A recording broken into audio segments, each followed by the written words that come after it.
मीन राशी ही जणू देव आणि माणसामधला अतिशय नाजूक पूल मानली जाते. त्यांच्या डोळ्यात आकाशासारखी ओल आणि मनात समुद्रासारख्या खोल भावनांची लाट दडलेली असते.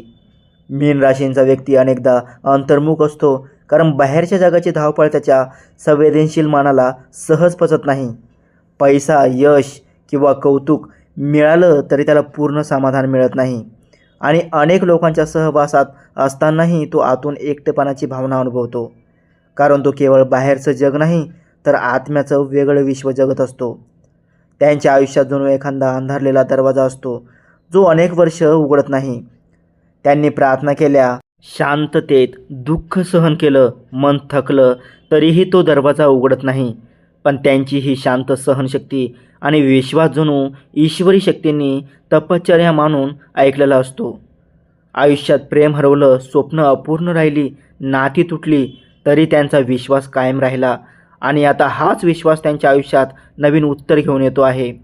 जणू कठीण काळ संपून कृपेचा टप्पा सुरू होत आहे, जिथे पुन्हा जुनं दुःख येणार नाही आणि आयुष्यात सकारात्मक बदल घडतील. बजरंगबली यांच्या आशीर्वादाने मीन राशींच्या जीवनात हा काळ म्हणजे आत्म्याची परिपक्वता मानली जाते. जणू त्यांनी संघर्ष सहन करून स्वतःला त्या कृपेसाठी पात्र बनवलं आहे. तुमच्या अश्रूमागे आता कृपेची फुलं उमलू लागणार आहेत. तुमच्या सहनशीलतेला आणि शांत तपश्चर्याला जणू दैवी मान्यता मिळण्याचा काळ जवळ आला आहे आणि तुमच्या मनाला आत्तापर्यंत न मिळालेली शांतता आता आयुष्यात स्थिरावू लागेल. हा केवळ बदलाचा टप्पा नसून आयुष्याच्या दीर्घ परीक्षेनंतर मिळणारं उत्तर आहे, जिथे संघर्ष थांबतात आणि प्रयत्नाचं फळ हळूहळू समोर येऊ लागतं.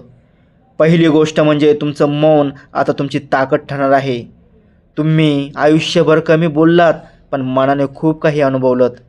अश्रूंनी संवाद साधलात आणि आता तुमची शांत उपस्थितीच इतरांना आधार देणारे ठरेल. तुम्ही काही न बोलताही लोकांना समाधान मिळेल आणि तुमचं मौनच तुमचं संरक्षण करणारी शक्ती बनेल. बजरंगबली यांचे स्मरण केल्यास तुमचे हे मौन अधिक सामर्थ्यवान होईल. दुसरी गोष्ट म्हणजे प्रेमात मिळालेली अपूर्णता आता पूर्णतेकडे वळणार आहे. मीन राशीचं प्रेम खूप खोल आणि निरपेक्ष असतं, पण अनेक वेळा गैरसमज, दुरावा किंवा तुटलेली नाती अनुभवावी लागली. आता मात्र एखादं नातं मनापलीकडे जाऊन आत्मिक पातळीवर जोडणारे ठरू शकते, जे तुमच्या विश्वाला उत्तर देईल. तिसरी गोष्ट म्हणजे आर्थिक आणि सामाजिक स्थैर्याचा टप्पा सुरू होणार आहे. प्रामाणिक राहूनही आलेल्या अडचणी, थांबलेल्या संधी किंवा अपूर्ण राहिलेले यश आता हळूहळू बदलू लागेल. जुनी अडचण दूर होईल, अनपेक्षित संधी मिळतील आणि तुमच्या कष्टाची योग्य किंमत समाजात दिसू लागेल. नंबर 4 म्हणजे तुमच्या मनाच्या गूढ थरांमध्ये दडलेली आध्यात्मिक शक्ती आता जागृत होण्याचा काळ. तुमचं अंतर्मन आधीपासूनच खोल आणि संवेदनशील आहे, पण आता त्यातून नव्या जाणीवा उमटतील. कधी स्वप्नांच्या माध्यमातून संकेत मिळतील, कधी अचानक निर्णय घेण्याची स्पष्टता येईल आणि तुम्हाला वाटेल की एखादी अदृश्य दिशा तुमचं मार्गदर्शन करत आहे. बजरंगबली यांच्या कृपेने तुम्हाला ही दिशा स्पष्टपणे दिसू लागेल. नंबर 5 म्हणजे पूर्वी ज्यांनी तुम्हाला कमी लेखलं, दूर केलं किंवा अन्याय केला, तेच लोक आता तुमच्या प्रगतीचे साक्षीदार बनतील. तुम्ही शांतपणे सहन केलेल्या गोष्टींचं रूपांतर आता यशात आणि सन्मानात होईल आणि तुमचं तेज त्यांना विचार करायला भाग पाडेल. नंबर 6 म्हणजे तुमच्या जीवनात सेवाभावाचा नवा योग तयार होईल.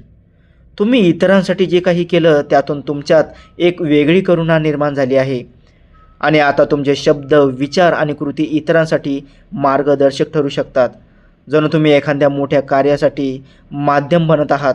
नंबर 7 म्हणजे भूतकाळातील वेदना मागे ठेवून नव्या वर्तमानात प्रवेश. तुम्ही वारंवार जुन्या आठवणीमध्ये अडकत होतात, पण आता नव्या सुरुवातीची वेळ आली आहे, जिथे पुढची दिशा स्पष्ट होईल आणि मन हलकं वाटू लागेल. नंबर 8 म्हणजे पूर्वी नाकारलेली किंवा अपूर्ण राहिलेली स्वप्न आता पुन्हा समोर येतील. जे अशक्य वाटत होतं ते हळूहळू शक्य होण्याची चिन्ह दिसतील आणि तुम्हाला वाटेल की आयुष्य नव्या आशेने पुन्हा उभं राहत आहे.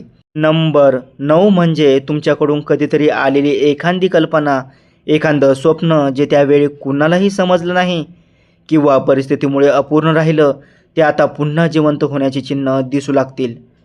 एखादं पुस्तक, चॅनल, प्रकल्प किंवा एखादी वेगळी वाट जी तुम्हाला शून्यातून उभं करेल, अशा स्वरूपात ते स्वप्न साकार होऊ शकतं. बजरंगबलीच्या शक्तीने तुमचे हे स्वप्न नक्कीच पूर्णत्वास जाईल. नंबर 10 म्हणजे तुमच्या मौन आणि ध्यानातून उगवणारी अंतर्गत शक्ती. तुम्ही अनेकदा शांततेत स्वतःशी संवाद साधलात, मन मोकळं केलं आणि आता त्याच शांततेतून आत्मविश्वास, स्पष्टता आणि सकारात्मक ऊर्जा निर्माण होईल, जे तुमच्या व्यक्तिमत्वात वेगळं तेज निर्माण करेल. नंबर 11 म्हणजे तुमचं अस्तित्व इतरांसाठी प्रेरणादायी ठरणार. जेव्हा मीन राशीचा व्यक्ती संघर्षातून पुढे येतो, तेव्हा तो फक्त स्वतःसाठी नाही तर इतरांसाठीही मार्गदर्शक ठरतो. तुम्ही कोणाचं मन हलकं कराल, कोणाला योग्य दिशा द्याल, कोणाला उभं राहण्याची ताकद द्याल आणि तुमच्या अनुभवातून इतरांना आधार मिळेल. शेवटी मीन राशी, तुम्ही आयुष्यात खूप काही गमावल्यासारखं वाटलं, पण त्या सगळ्या अनुभवांनी तुम्हाला अधिक सक्षम केलं आहे. आता नवीन संधी, नवीन दिशा आणि शांततेचा काळ तुमच्याकडे येत आहे, जिथे तुम्ही तुमच्या कष्टाचं आणि विश्वासाचं फळ अनुभवू शकता. मीन राशी जणू दैवी शक्ती तुमच्या आयुष्याला उत्तर देण्याच्या टप्प्यावर आणत आहे. तुमच्या जीवनातील प्रत्येक टप्पा ही एक परीक्षा होती. कधी अश्रूंनी ओलसर, कधी अपेक्षाच्या आगीत जळणारी, कधी प्रेमाच्या अपूर्णतेने रिकामी, तर कधी नशिबाच्या विलंबामुळे थांबलेली. पण या सगळ्या काळात तुमचा विश्वास कायम राहिला आणि तुमच्या शांत प्रार्थनांनी तुम्हाला आतून मजबूत केलं. तुम्ही बाहेरच्या गोंधळापेक्षा मनाच्या गाभाऱ्यातील शांततेला ऐकलत. नात्यामध्ये हरवणी माणुसकी जपलीत. यश न मिळालं तरी सेवाभाव टिकवला. स्वप्न तुटली तरी आशा सोडली नाही. प्रेम हरवलं तरी मनात कटुता येऊ दिली नाही. आता जणू आयुष्य नव्या वळणावर येत आहे, जिथे संघर्षानंतर मिळणारी शांतता, स्थैर्य आणि सकारात्मक बदल दिसू लागतील. तुटलेली नाती पुन्हा समजुतीत बदलतील. हरवलेल्या संधी नव्या रूपात परत येतील आणि अश्रूच्या जागी समाधानाची भावना निर्माण होईल. ज्या ठिकाणी मन हरवलं होतं, तिथे आत्मविश्वास पुन्हा उभा राहील आणि तुम्हाला जाणवेल की प्रत्येक कठीण टप्प्यातून तुम्ही अधिक सक्षम होत गेला आहात. आता तुमचं आयुष्य नव्या आशेने पुढे सरकत आहे, जिथे तुमच्या विश्वासाला आणि संयमाला योग्य उत्तर मिळू शकतं. अंतिम संदेश मीन राशी, आता तुम्ही पूर्वीचे राहिलेले नाहीत. संघर्ष, वेदना आणि प्रतीक्षेचा वाटा पार करून तुम्ही एका नव्या प्रकाशात प्रवेश करत आहात. असा प्रकाश जो फक्त स्वतःसाठी नाही तर इतरांना मार्ग दाखवण्यासाठी निर्माण झाला आहे. तुमच्या आयुष्याचा हा टप्पा म्हणजे शांततेचा, आत्मविश्वासाचा आणि नव्या सुरुवातीचा काळ आहे, जिथे प्रत्येक पाऊल अधिक स्थिर आणि अर्थपूर्ण होईल. आता तुमच्या शब्दात आधार असेल, तुमच्या उपस्थितीत शांतता असेल आणि तुमच्या कृतीतून इतरांना दिशा मिळेल. तुमचं आयुष्य आता केवळ स्वतःपुरतं मर्यादित राहणार नाही, तर इतरांच्या चेहऱ्यावर हसू आणणारं आणि आशा देणारं ठरेल. कदाचित पुढील काही दिवसात तुम्हाला एखादी आनंदाची बातमी मिळेल, एखादी जुनी इच्छा पूर्ण होईल किंवा अचानक एखादी नवीन संधी तुमच्या समोर उभी राहील. म्हणून स्वतःवर विश्वास ठेवा, सकारात्मक राहा आणि पुढे चालत राहा, कारण हा काळ तुमच्या आयुष्यात नवं पान उघडणारा ठरू शकतो. तर मित्रांनो, हा संदेश तुम्हाला प्रेरणादायी वाटला असेल तर व्हिडिओला लाईक करा, चॅनलला सबस्क्राईब करा आणि तुमचं मत कमेंटमध्ये जरूर सांगा. तुम्हालाही तुमच्या राशीशी संबंधित अंगठी हवी असेल तर डिस्क्रिप्शनमध्ये दिलेल्या लिंकवर जाऊन अधिक माहिती पाहू शकता. अशाच आणखी प्रेरणादायी संदेशासाठी आमच्यासोबत जोडलेलं राहा. व्हिडिओ शेवटपर्यंत पाहिल्याबद्दल मनापासून धन्यवाद. श्री स्वामी समर्थ.